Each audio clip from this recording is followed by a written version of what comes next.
Hi everyone, and welcome to Live Your Happy TV. I am so excited about this Maternity Monday where I get to interview this beautiful soul of a woman. Every time I think I'm going to come into her presence, I get like a little girl and I get really excited. She is the founder and owner of YogiTree, which is here in Los Angeles in an area called Toluca Lake. It's a beautiful area. And she offers at her center Kundalini Yoga. She also offers a lot of workshops, a lot of Reiki classes, as well as certifications and gong ceremonies. I mean, I could just go on and on. Aside from that, she's an expert in prenatal yoga. Hello! Prenatal yoga as well as postnatal yoga, and she's also done postpartum doula as well. She has expertise in that. So we're gonna get a lot of questions answered today, especially questions that I would love to explore and know, being that I'm going to become a mother in April. And that's why I got really excited, because I want to know all these things as well. So welcome Jennifer Kelly to the show. Hi. Oh my God, I'm just so excited. I know that there's going to be just so much to talk about, and if it gets too long, we'll do part 2, part 3, part 4, like a whole series. But first I wanted to start with, you said that you got into, the reason you started this whole exploration of yoga in the first place was because you were pregnant because of your son. Mm-hmm. Tell us a little bit about that. So my oldest son is 19 years old, and when I became pregnant with him, the only thing I knew was that I wanted to have a home birth, mainly because I was afraid of hospitals. It wasn't like some big spiritual quest for me initially or anything like that. You just wanted to get out of having to go to hospital. I don't really like going to hospitals. I've never had good experiences there, and somebody had mentioned that you could have a baby at home, and I was like, ooh, that's kind of cool. I think I'm going to try that. Mostly everybody thought I was absolutely insane. They were like, what? You're a first-time mom? You never, what are you doing with a home birth? You'll be safe in the hospital, is everything going to be okay? Like, what happens if there's an emergency, blah, blah, blah. Well, through the course of meeting my very experienced midwife, who was amazing, she's in the Los Angeles area, Shelly Gerard, and I had the beautiful experience of also working with Devi Khalsa, who is a Kundalini yogi, and Shelly was part of Self-Realization Fellowship, and actually her house is built up in Mount Washington overlooking the temple.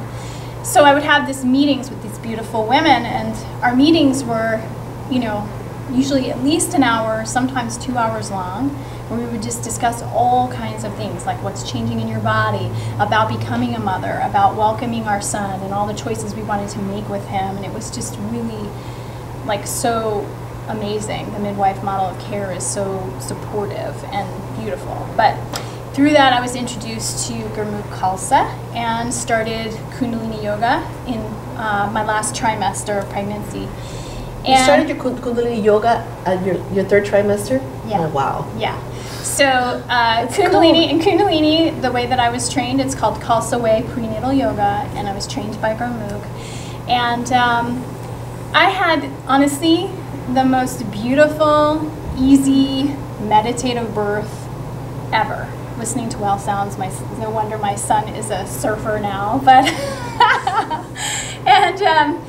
and I was surprised that even just that short period of time with yoga, learning how to breathe properly and learning how to meditate, how powerful that was for changing my relationship to what was happening in my body. So, as I started to go into contractions, and especially that more active labor, I just kept hearing the words of my teachers and hearing them say, go within and talk to your baby and be present with your breath. And I did. And the next thing I know, they said, are you ready to push? And I was like, yeah. Did you have any pain? I'll be honest. Did you have pain? I'm going to tell you honestly. So I have 2 birth sons, and I adopted 2 boys, and I've been a foster parent for 13 years. So a lot of children in my life. My 2 births were night and day different. They were both at home. My first birth with my son Cody, I would not describe it as pain. It felt more like sensation and pressure, like having to go to the bathroom and you're like, oh, It's uncomfortable, but it not was pain. uncomfortable, but not painful. I do not remember that experience as being painful at all. And in fact, I have had an opportunity to talk it over with so many people right after I had my birth, so I'm pretty sure that my recollection of it is accurate, And then you go back and you watch my birth video and people are like, it doesn't even look like you're having a baby. Wow. Because I was just breathing and just, you know, got really into that meditative state. My second time around, but also I want to just say, everything was very peaceful at that time. Everything between his dad and I was really good. Everything with my family was really good. Our house was ready. It was very calm and peaceful. So we created this space of, you know, surrender, which is what birth is about. And so it was very easy to fall into that and surrender. My second birth, 16 years later, my son Kai is amazing. You weren't done. At the end, you're like, whoa, another baby. Clearly, I wasn't done. I thought I was. But that was a very different experience. And my two sons have different fathers. So Kai was a bigger baby. And he's a big baby now. Yes. Well, his dad is big. He's 6'4", and he's a big guy. So he was a bigger baby. But also at the time, we were going through adopting my son Joshua. There was a lot of things up in the air, and even about the birth, if he should be a part of it or not. We were still really unsure if we were going to be able to keep him. My partner was in flux with his job at the time. There was a lot of the energy was different. A lot more unknowns, and it really played a role in the birth. That's one thing that's really important to know, is that when you're birthing, it's going to give you an opportunity to rebirth yourself in many ways. So there was a little bit more fear, there was a little more chaos, and consequently that birth was definitely more challenging. And it was harder for me to go into that deep meditative state that I was able to go into with Cody. And also, he had a very big head, so that was not super comfortable. I'm going to be honest. It wasn't the contractions that were challenging. It was him coming through my pelvis, because he had a 14.5-inch head. Oh my God. And, you know, you only dilate 10 centimeters, so it was just different. But also extremely doable, because I had the power of my breath. I had the support of really good people around me, my partner, my mom, and a really great midwife. It was a different midwife, Mari Oxenberg, who's also in LA. And all my children were there. So that was also another experience. Like before, I didn't have any other children, it was just Cody. This time I also felt a little nervous about them being I was excited and nervous at the same time about them being at the birth. So that made it a really different experience as well. And talk a little bit about what you just shared in the sense of you're also birthing, you know, you're birthing your true self. Like, it's not just about birthing a child. There's so much more spirituality and growth behind it. And what is that for you? Yeah, so it's interesting.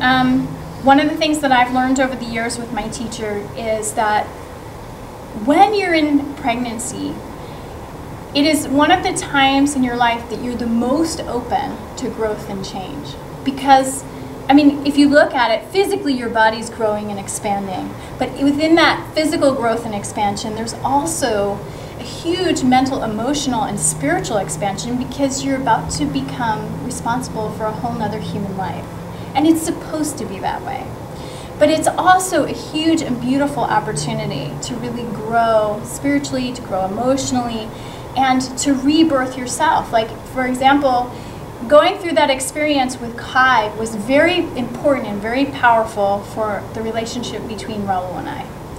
There were some fears that we both had in this union that we were able to rebirth in this experience and really come out the other side more powerful, more connected, more supportive of each other, more trusting of each other, and everything really fell into place after Kai was born. And not that we were like in a bad place before, but it was like we knew that there were these sort of old tapes coming up, and it gave us an opportunity to find the strength to rebirth it. And so every birth is going to be different. It seems like there's like a renewing in the relationship too, like and going deeper. There can be. If you choose to. If you embrace it and you choose to unite and you choose to come together. And the caveat to that is, I think there's a lot of focus on the moms. your body's changing, you're growing the baby, you're pregnant, you're going and experiencing all these things. And I think the moms naturally seek information and support and guidance and all that. The dads are going through their own rebirthing process. They really are. And I feel very called to mention that, because especially in my postpartum work, I see how important it is for dads to be included and to be guided as well. And I think that unfortunately it's not happening in our culture. And so what can happen is when you come to this birthing process, it's either a gelling, uniting experience, or it's the part that starts to rip the relationship apart. Because instinctually, as a woman, our need is to be protected and supported and cared for, right? That's our instinctual need. The men were the hunter-gatherers, they brought the food, they created, they protected the tribe, they created this space for the women to birth and to be family and to connect and to unite and to keep, life going on. Men, their instinctual need, truly, is to be loved by a woman. And that instinct drives them to be the hunters, the gatherers, the supporters, the protectors. And so what happens is, oftentimes when we come into this birth experience, if the men have not been included and have not taken this journey with the moms, then what happens is they get to that experience and they feel completely inept, because they don't know how, their woman's in pain, or their woman's struggling, or their woman's feeling challenged, or however it's being perceived. This situation is happening and there's nothing they can do. There's nothing they can do to change what this experience has to be, right? It's a very They can't control it. They can't control it. Yeah. They can't go and hunt or gather it. They can't, fix it. They can't, take a screwdriver and, fix that light, or they have to be there. And so without having the right spiritual support, it's a very vulnerable and I think very challenging place for a male to be in. And so sometimes that can cause a male to withdraw from the birth experience because they just don't know what to do. They don't know how to be helpful. They don't know how to be useful. They don't know how to support their woman in this situation. Well, when the man steps back, that can cause the woman to feel unsupported, insecure, not cared for, not protected. And so what happens is this can create a very deep groove in a relationship. And it's a very overlooked groove that happens. And I think it's why a lot of relationships fall apart after a couple years of a baby being born. Because of and that that's moment. what happened in my first relationship. My second relationship, I was very consciously aware of it, and very consciously aware of how important it was that we were really connecting and doing this birthing together. So we were journaling. Doing it in oneness. Yes, it's so important, So I think we came out the other side so much more united and so much more empowered with each other. Also, don't you think it also affects?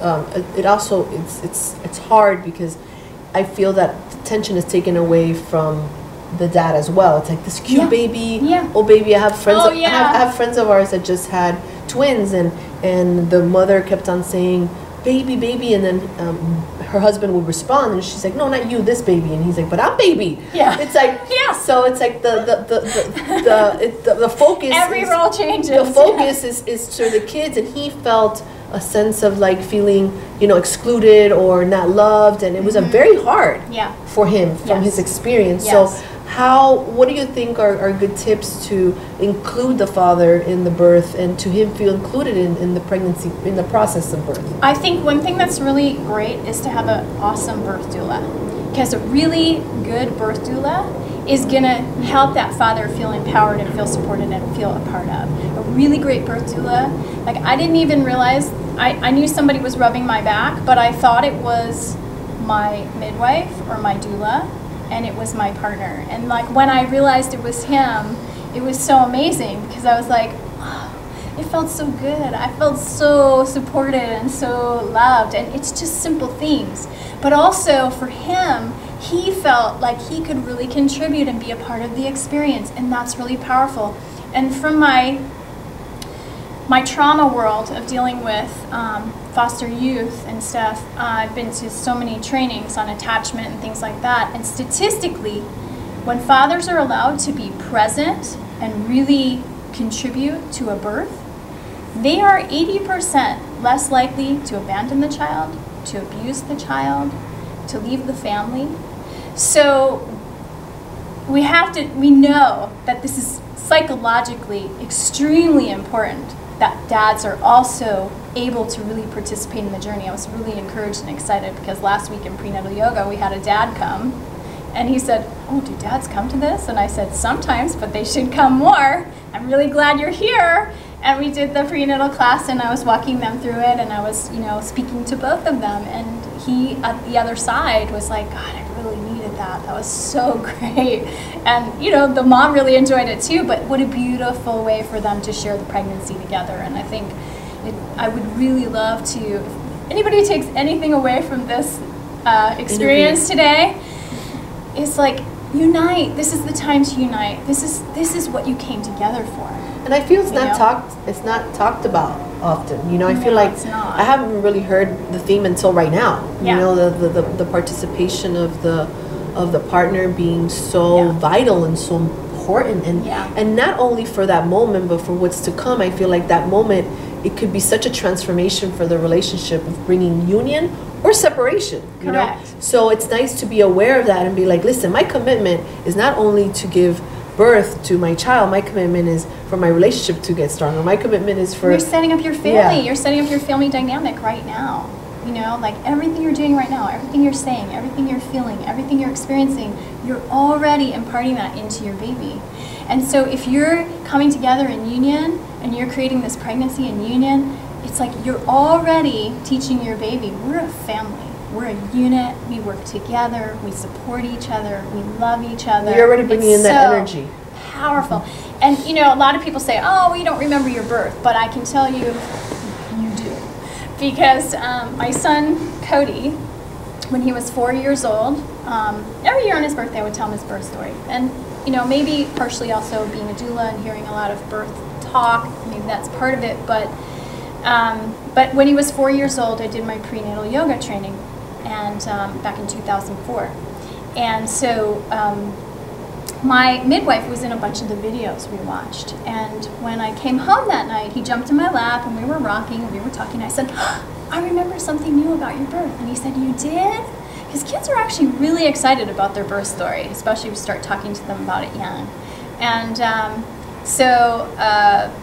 I started, I remembered all the words I was saying to him when we were in labor, like the way I was talking to him, and I started repeating those words to him, and I was just saying, "Cody, I'm so excited to see you. I'm so excited. We're going through this together. It might be a little scary, but we're going to get through it together, and we're going to breathe, and you're going to come through, Mama, and I'm going to hold you in your arms." And I was just, repeating these things. I mean, it was partially for me, but also for his soul, because I thought, well, it must be scary to be getting squeezed out of the only home you ever knew, right? And coming into the world. And coming into this bright, cold, whatever world, dry world, So as soon as I said that, he said, "Yeah, Mama," and then you pulled me out and you put me right here, and he dropped his head on my shoulder, which is literally exactly what I did. And I was like, you can't tell me that you don't remember your birth on some level. Maybe not consciously, but it's there. But he because knew, the minute I recalled those words, he put himself right back into that space. And he was 4, Wow. So he could remember his birth pretty much up till 7, which was pretty powerful. Speaking about birth, I've decided, my journey has brought me towards finding an amazing doctor. He's in Burbank, and he works at the Providence Hospital in Burbank. Oh, good. You know what? You're going to have to give me the name because somebody was just asking me for a good doctor out of Providence. So I'll be giving birth there, and I won't be doing the home thing. I wasn't called for that. That's okay. So I'll be doing it at the hospital. And you brought up you mentioned doula, and it's the importance of having a doula. And I was thinking, can Christian be my doula, or I have to get a doula, or can he learn some skills? Because I feel like I want him to be my birthing partner exclusively, but maybe not. So I'll tell you the difference. Like? Okay. He can be your doula. However, it takes him out of the experience of experiencing it with you, right? So an experienced doula is there to... Because I don't even know really what it is. So that's good to clarify that. What is a doula? Yeah, birth doula. Doula literally is a Greek word. It means woman who helps another woman during the time of birth. So a birth doula is very well versed in the policies and procedures of the hospital. Very well versed in different techniques to help your body open, different breathing techniques, what different medications are, if you need them, don't need them, when's a good time for them, when's not a good time for them. When a doctor comes in and says, oh, we need to do a C-section, you have this third party who's skilled and knowledgeable, who can say, actually, we can ask for another hour and we can try this, or whatever, you know. But I love that. You have somebody who is an advocate for you and who can help really guide an informed decision. Your job is to be focusing on you and your baby and birthing. Your job is to also be focusing on this Christian's baby behind the camera, by the way. Yeah, sorry, I keep looking at him because he's right there. Yeah, yeah. But anyway, you know, that... Christian's job is? Christian's job is to be there with you, to be experiencing it with you, ideally. And if he has to be logically thinking about, oh, is this the right choice? Oh, it's it, and trying to make some kind of a... The doula knows like behind the scenes of what... Yeah. And she could say, Christian, you know, she could instruct him. Correct. And so a really good doula is going to be hands-off and allow you guys to do the work together, but she's going to guide it. So she'll say, well, why don't you guys try a shower right now? Or why don't you try shifting positions? Or how about if you massage her in this way? Or how, you know what I'm saying? So it takes the pressure off of him to have to make all the right choices and hope it's all coming out okay when he doesn't have experience with this either, right? Yeah, I love it. And allows you to both be in unison and be partnering and to be birthing together. Now I have clarity because I didn't know what that. I was like, doula? Oh. I know, it costs $2,000. Do I really need a doula? You know, I know. It's that expensive? Well, I didn't it know depends. That. I don't know. Listen, I'm going to try to get a discount. So you're a doula too, but you're a postpartum doula, so you wouldn't be able to do doula for me then, because you're not experienced in. Yes, but I do have some great doulas that I can send you towards. So I opted to do, I thought about birth doula. I may at some point become a birth doula or a midwife. Who knows where my journey will take me. I absolutely love working with pregnant mamas, babies, moms and babies, dads, all of that. It's like one of my favorite things. But I opted for postpartum doula work because of my own family and being able to have a little bit more predictable schedule. And also because postpartum doula, let's clarify what that is. Okay, so a postpartum doula comes in after the time of birth. So sometimes I would get called in right at the hospital, sometimes I would come in several hours later, sometimes I would come in when they come home from the hospital. All depends on the couple, how comfortable they are, what their needs are, all of that. So in my postpartum doula work, I cook for my families, I tidy up the house, I do a lot of teaching, a lot of supporting, a lot of processing the birth experience because that can be very important.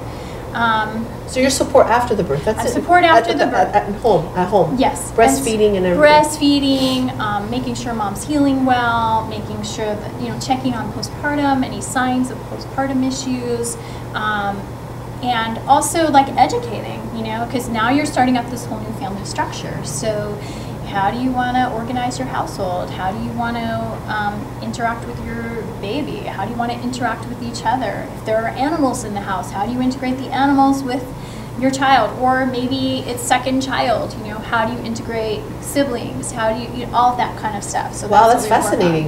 Yeah, because, you know, there's... So I get to have you after I get pregnant. I get to have you Yes. after I get pregnant. I had one of my biggest questions is a lot of, and we were talking about this before the interview, is like we're put this whole societal thing of like, you know, pregnancy is such a big deal and it's like kind of abnormal, you know, and you know, you have to do this and do that and it's scary and it's so painful and there's just all these things, and we're talking about that it's a very actually natural thing. I just feel that society has put these fears on us. And you were saying that there's ladies in India that, you know, have kids and it's like, you know, a walk in the park. Well, it's like they just spit it out and they keep on, you know, doing their day.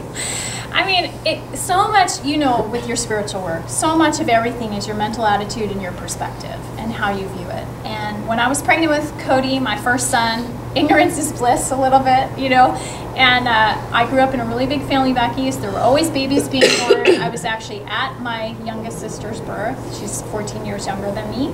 So it was a very interesting experience. I had no fear of birth. It was so natural and normal in my family. There was always somebody breastfeeding. There was always, you know, and so big back east Catholic family, you know.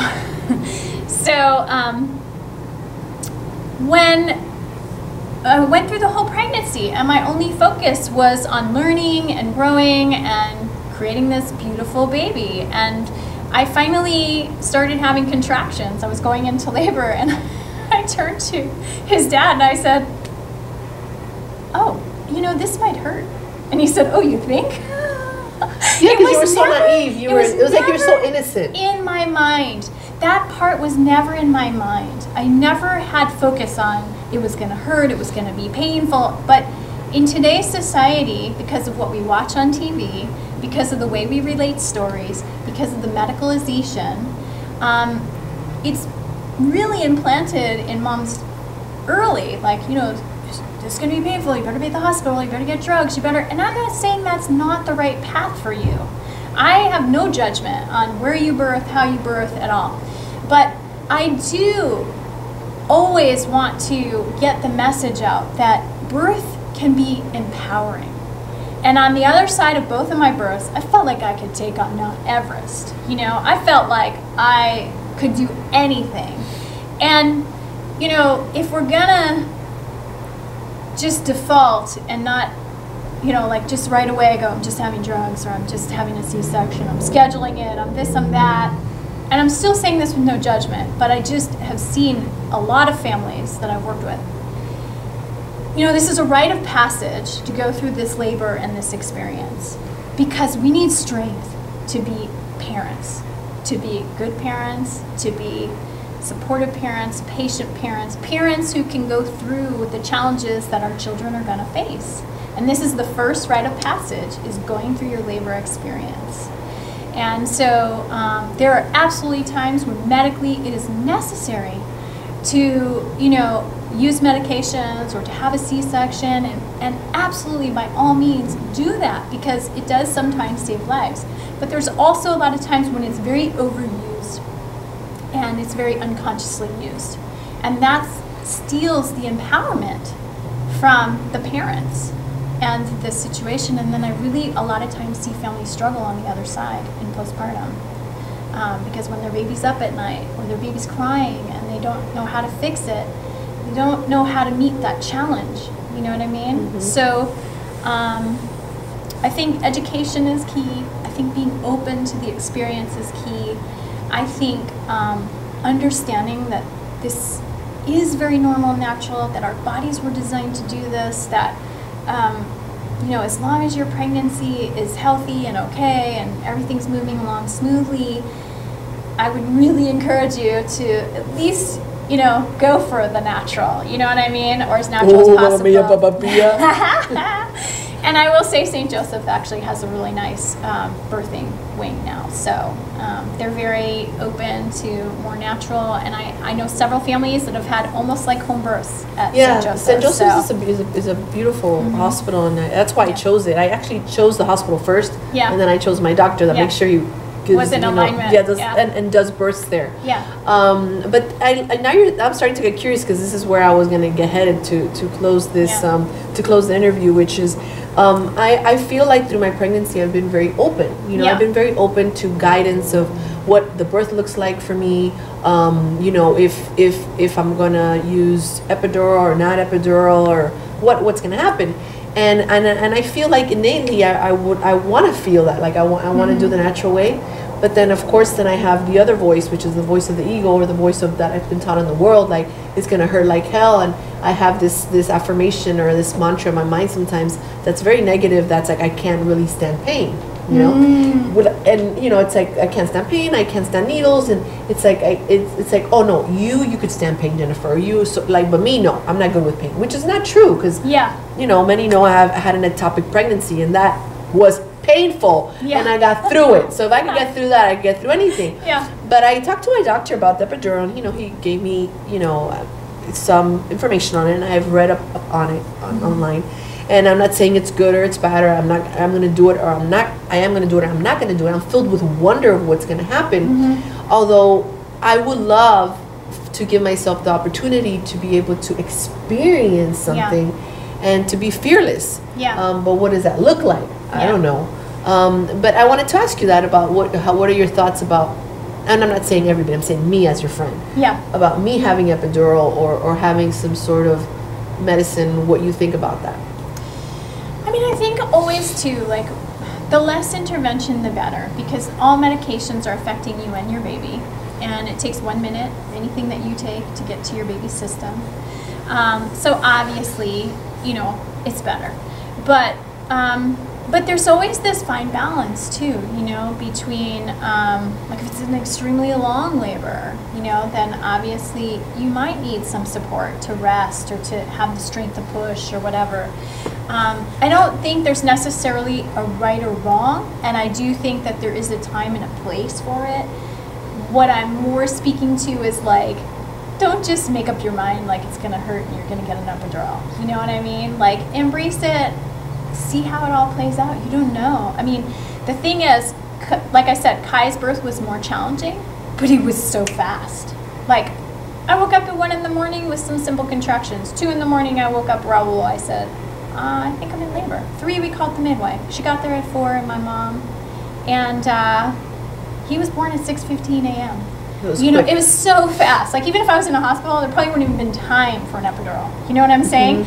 So that it was more challenging birth, but it was super doable. Cody's birth took longer. It was like, you know, over the course of 2 days, but it was very gentle in many ways. So, you know, it was extremely doable. I never felt the need for any kind of other support. You know what I mean? So I don't know how your birth's gonna go, but I do know this. Like, I knew a woman who was like, it's gonna hurt, I'm getting the epidural, it's gonna hurt, it's gonna hurt, it's gonna hurt. And that was so ingrained in her mind. She had 3 epidurals, none of them took. I've heard that. And it was excruciatingly painful for her. So again, it's perspective.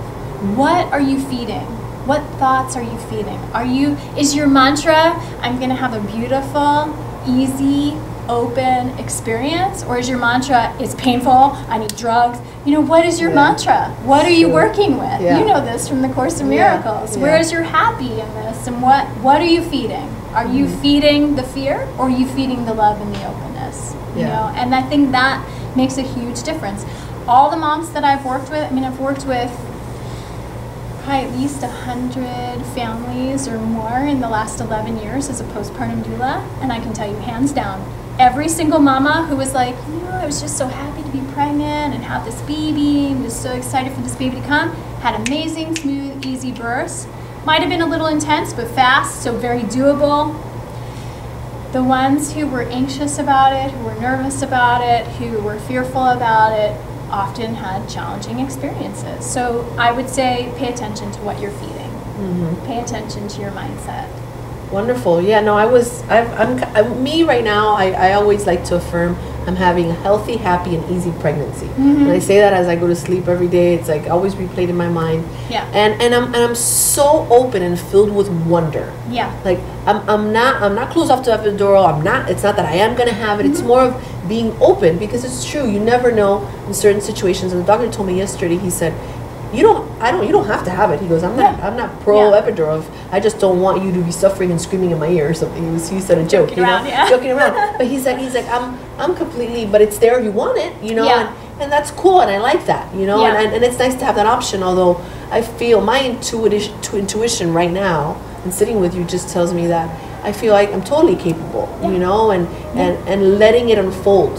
Well, and I will say caveat to that. I have also known moms who were so like, it has to be natural, no drugs, and they were so kind of set in that mindset that they actually created, So I think it's interesting. What you're saying, just gotta let go. It is. This whole journey is about surrender, the art of surrender. It literally is. And honestly, if you're following the Course in Miracles, it's about let go, let God. Let go, let God, and you will have the experience that you need to have.